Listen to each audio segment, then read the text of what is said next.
Well, actually, some of these pyramids were, the quarries were like 20, 30 miles away. Now, logically thinking, right, what is the land mass? It's sand, right? Now, you can't take a tree, right, and take the bark off and use it for rolling it. They didn't have a wheel, supposedly. Okay? Now, how would you take that big stone that's accurately cut, equal to a laser, okay, cut, and then drug 20, 30 miles from the quarry to where they were building the pyramid? I can't buy all that, because you know how many slaves they would go through? They wouldn't have enough. They wouldn't have enough slaves. They'd all die off. Right. Plus, they had to put a block in place every minute for 20 years to do it, and you got to feed those thousands of slaves. Well, you're forgetting one thing. Try putting a log, okay, in go to an area that has, what do you call it? There's a place up in Oregon. I'm trying to think of it. They have dunes, sand dunes, okay? Now, if you put a log on it to try to move it, it isn't going to roll. It isn't going to do anything. It's going to sink into the sand. That's it. Yeah. And with that weight of those blocks they're cutting on it, it's going to sink in the sand. And if it does, it's going to crush those trees or wood. I'm telling you, a hard 20-ton stone, unless you got some giant cedar, it's going to crush those logs. It really will. Now, again, there's a theory that canals were, dug, and then barges were brought through. But I don't buy that either, because you know what? Go get yourself a wood box, like a 3 by 5 foot box. Fill it with sand. Okay? Now, dig yourself a canal. Is number one, when you're trying to dig a canal in the sand, it's going to collapse on itself constantly. But if you figured a way to do it without the walls falling in, because you're making this canal, right? Try pouring, okay, you're going to pour as much water in there as that box can handle. Because the sand the water is going to get sucked all through the sand till it can't take anymore. So I can't believe that they could take a canal and fill it with water with a sand base. It's going to dissipate. It's no way.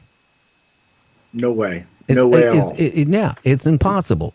And the reason why I know that, I have a 40-pound bag of sand in my shed.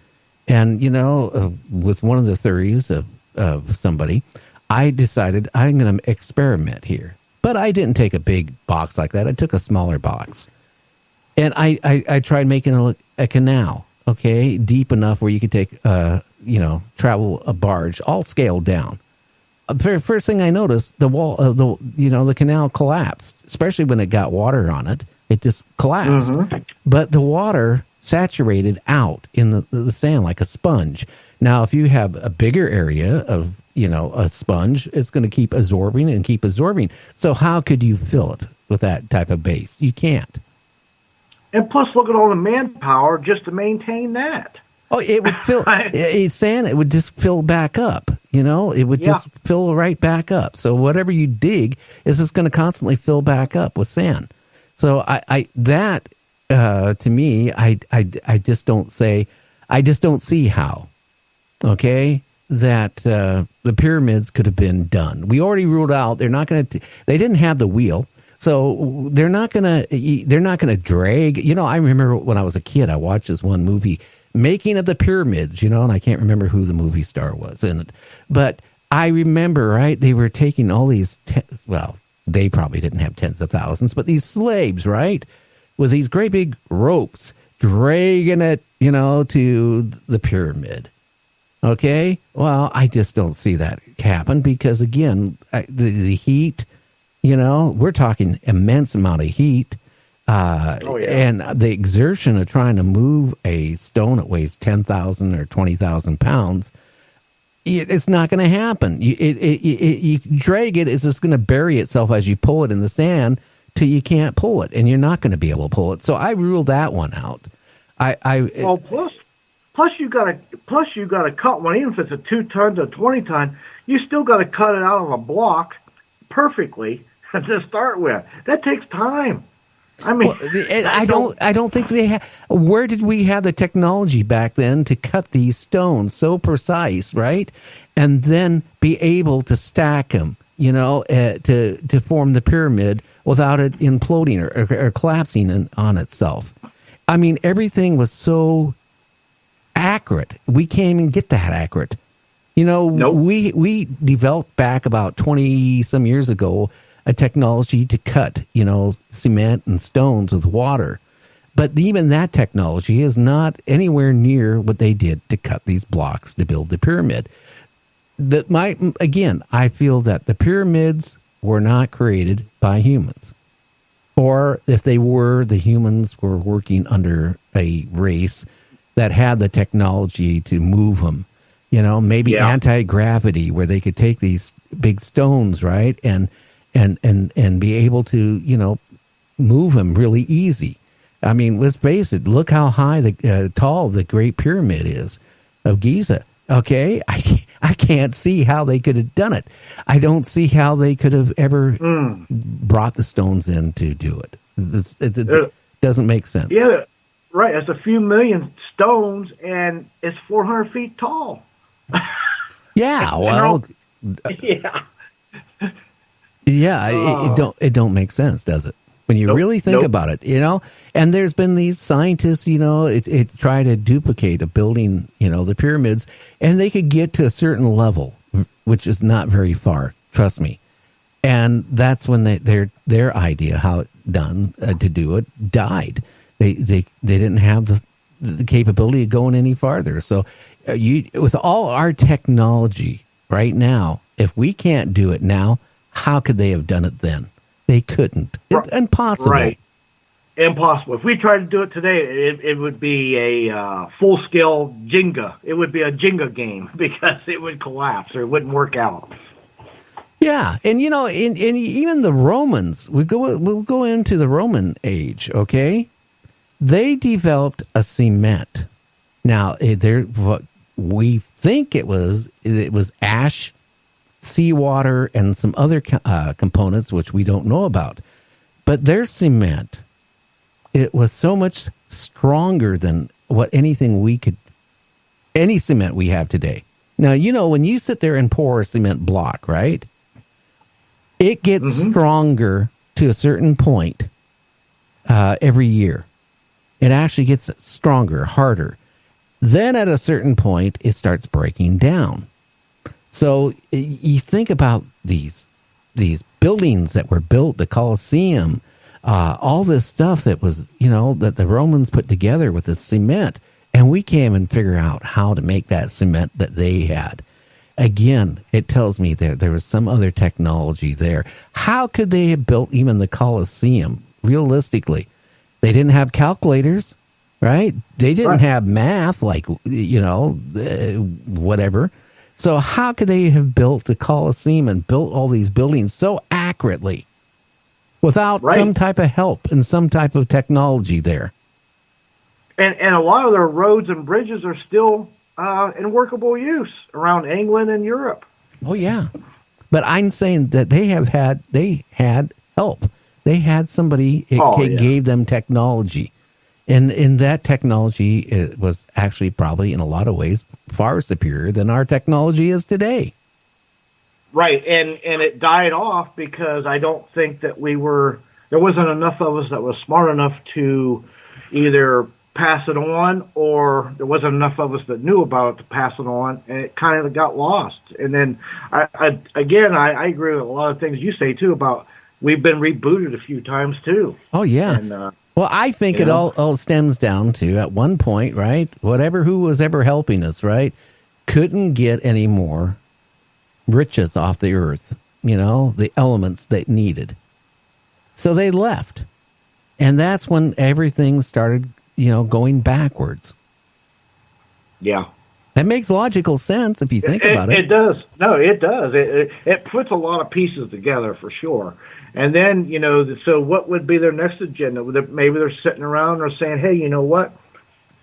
Those slaves that we used, Now we need to, let's work on some biological or DNA or whatever, and maybe that's, who knows?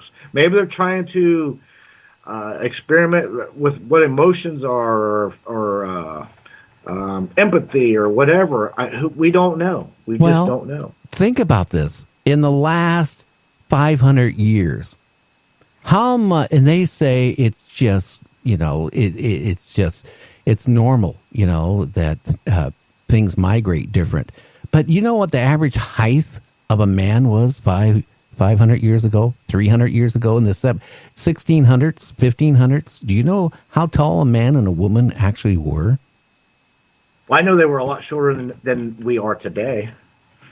Yeah. I believe. Oh, yes. Right. The average height of a man back then was about 5'2". So why are we growing taller? Yeah, good point. Okay, so exactly. Maybe manipulation of our DNA through the years. Maybe that these people, it's just like when you take cattle, right? Or you get a dog, right?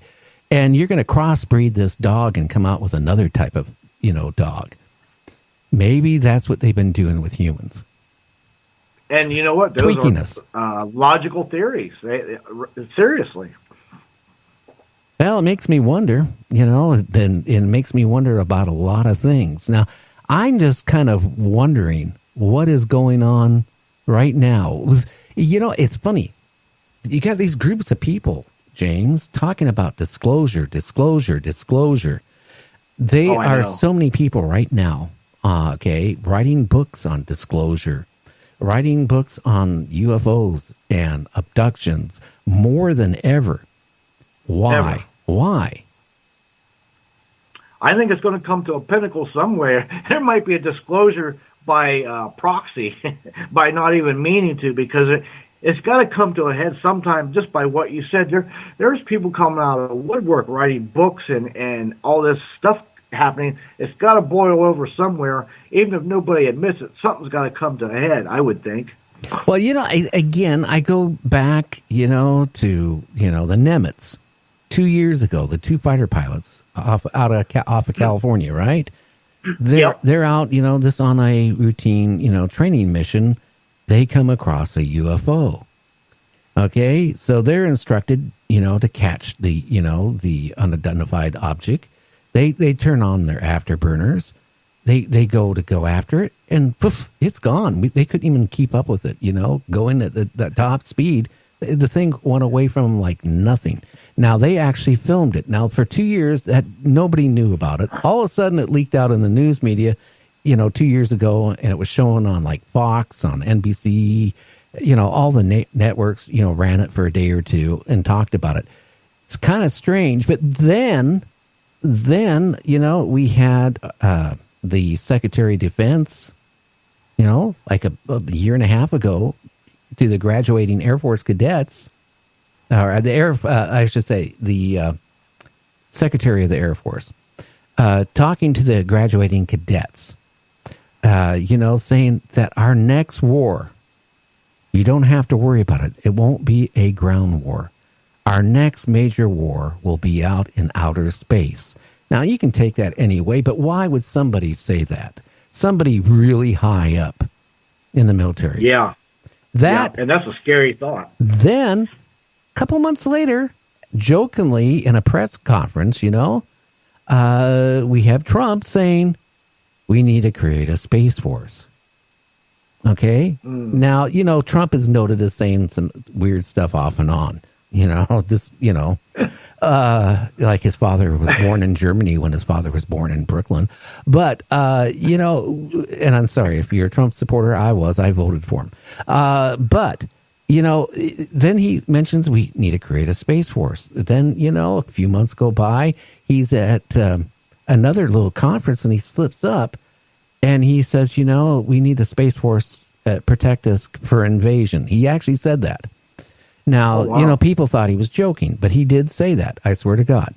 And then, him and our vice president, signed the orders to create a space force. Of course, the Congress isn't giving money for it. It's now part of the Air Force, which I knew it would be the whole time. is he covering up that we already had a Space Force, or